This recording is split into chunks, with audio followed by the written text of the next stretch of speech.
はい、皆さんこんにちは。今日は先日紹介しましたスエズ運河動乱、第二次中東戦争の後半を見ていきたいと思います。このドキュメンタリーを見て世界がどのように動いているか、そして今起こっている出来事と関連させて見ていただきたいと思います。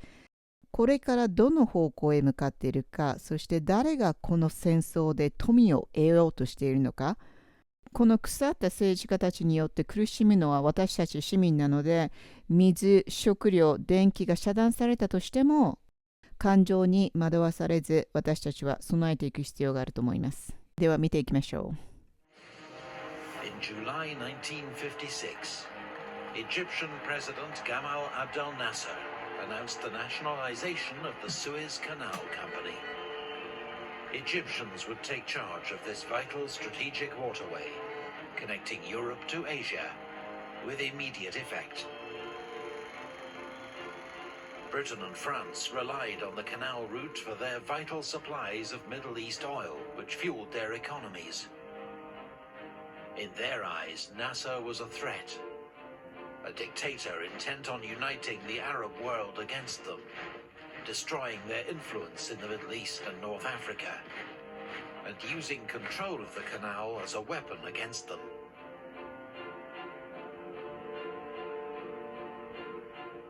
Secretly, Britain and France agreed to force regime change on Egypt. A joint military intervention to depose Nasser and reassert their standing as global powers.But it was not Britain or France that struck first against Nasser. It was Israel. On the 29th of October, Israeli paratroopers landed in the Egyptian Sinai, seizing the strategic Mitla Pass and paving the way for an invasion by ground forces.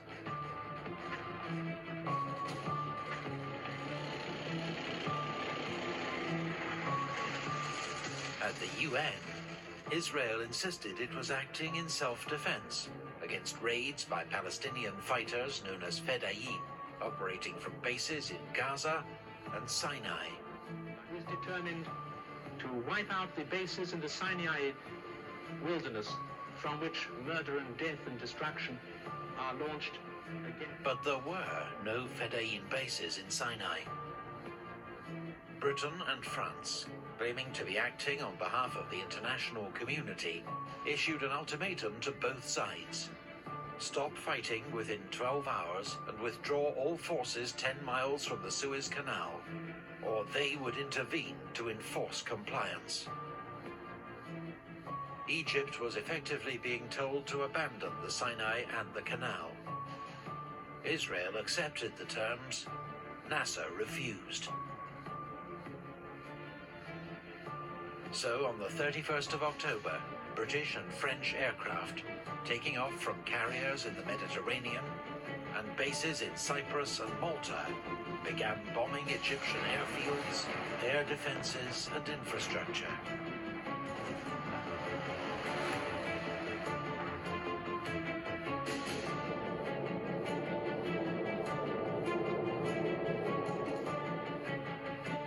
But not all was as it seemed.Israeli Prime Minister David Ben-Gurion had been considering an attack on Egypt for many months.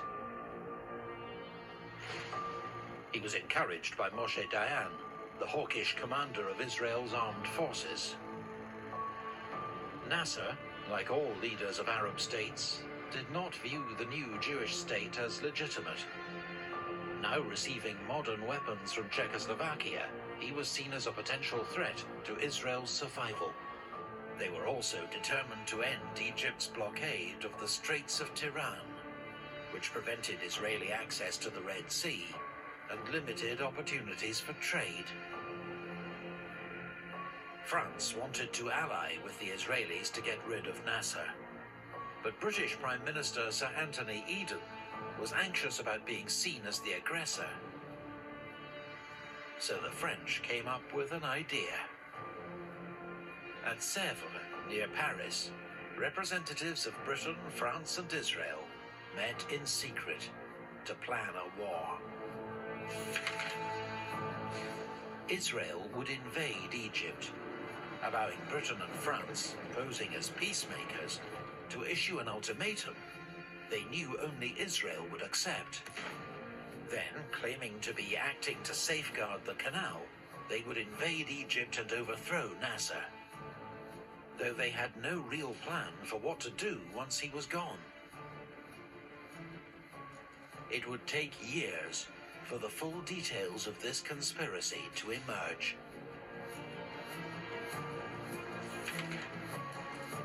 On the 5th of November, after a week of bombing, and with Israeli troops winning the battle in Sinai, British and French paratroopers were dropped onto targets around Port Said and Port Fouad at the mouth of the Suez Canal.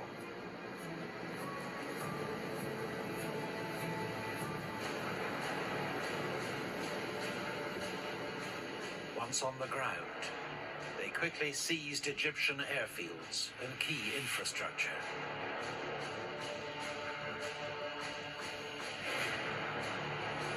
The next morning, under cover of airstrikes and naval bombardment, British and French landings began.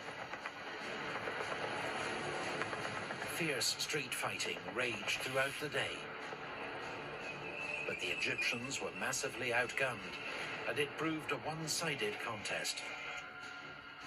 Around 600 Egyptian soldiers and police were killed. British and French deaths totaled just 26. Egyptian civilians suffered most. Up to 1,000 lost their lives, with many more left homeless by air raids and shelling.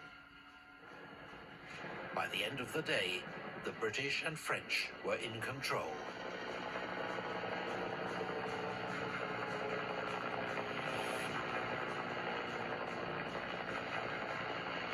But they couldn't prevent the Egyptians sabotaging the Suez Canal itself. They sank ships in its narrow channel, blocking the canal and putting it out of action for several months.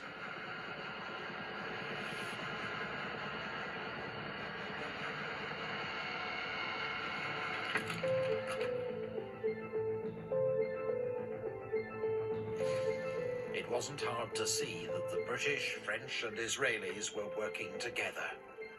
And at the United Nations, world opinion quickly turned against them. For once, the US and Soviet Union were united in condemnation. A typically animated Soviet Premier, Nikita Khrushchev, even threatened to fire rockets at Paris and London. President Eisenhower thought the invasion had no moral or legal justification, and he was furious with his British ally for going behind his back. The British and French governments delivered a 12-hour ultimatum to Israel and Egypt, now followed up by armed attack against Egypt.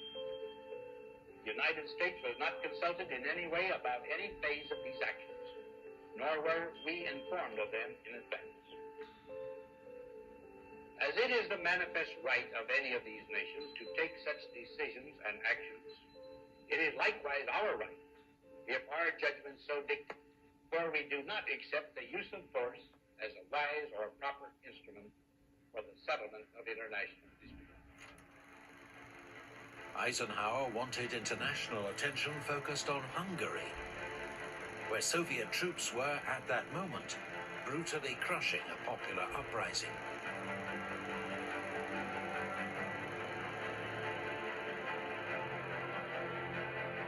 Instead, Britain and France's reckless intervention was likely to push Arab states closer to the Soviet Union.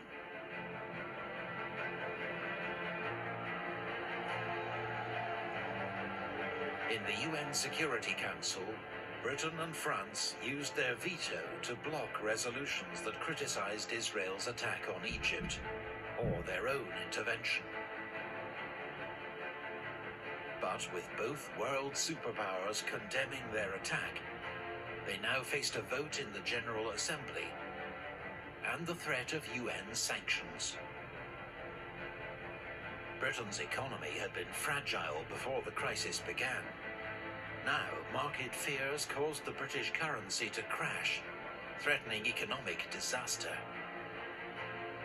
Only a massive loan from the International Monetary Fund could save Britain, but Eisenhower blocked any IMF aid until Britain agreed to a UN-backed ceasefire in Egypt. Eden, facing growing opposition abroad, at home, and from within his own government, had few options. Just 2 days after British troops landed in Egypt, they announced a ceasefire. The French, abandoned by their ally, had no choice but to follow suit. Within days, the UN's first major peacekeeping operation got underway, as Danish UN troops arrived in Egypt to take over from the British and French.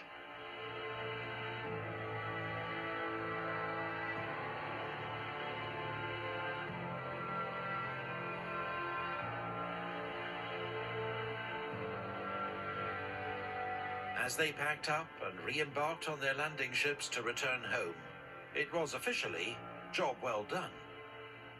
But in truth, Suez had been a humiliating fiasco. The political leadership had been reckless, the military objectives confused, and as soon as international pressure had mounted up, the British had had no option but to abort the entire mission. That winter, under intense American pressure, Israeli forces also withdrew from Sinai.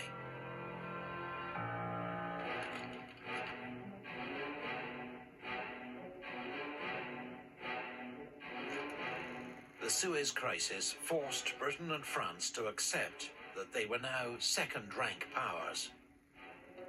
No longer could they act as they wished on the world stage, without first considering the view of the United States.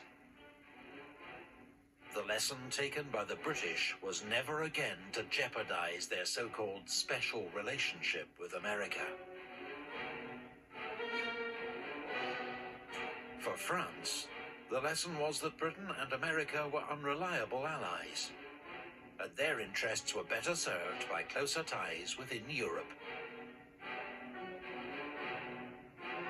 Israel achieved some objectives, including the opening of the Straits of Tiran to Israeli shipping. But with Nasser still in power, future conflict with Egypt and its other Arab neighbors was almost certain. The Sinai War proved to be a precursor to the far more decisive Six-Day War, fought a decade later. British Prime Minister Sir Anthony Eden's career and health were ruined.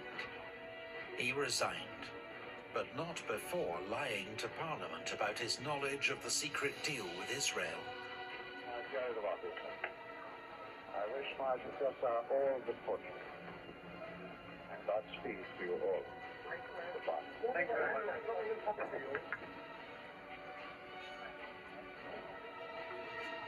President Nasser, fated as the hero of the Arab world for having stood up to European imperialists, had in reality been saved by US and UN intervention. But his modernizing reforms, championing of the Arab cause, and opposition to foreign intervention mean his memory is still revered by Arabs across the Middle East.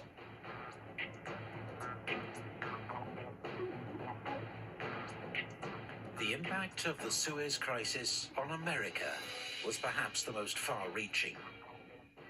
The collapse of British and French prestige amongst Arab nations meant the US would now take the lead in countering Soviet expansion in the Middle East and securing the West's oil supplies.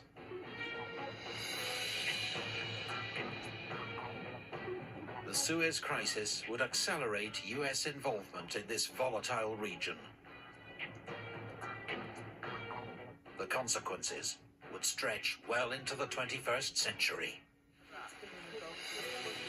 Clarifying debate over a possible war on Iraq has given an added sense of urgency to their mission. strike group is heading to the eastern Mediterranean. Now that includes the Navy's newest aircraft carrier, the Ford, and cruisers and 4 guided missile destroyers.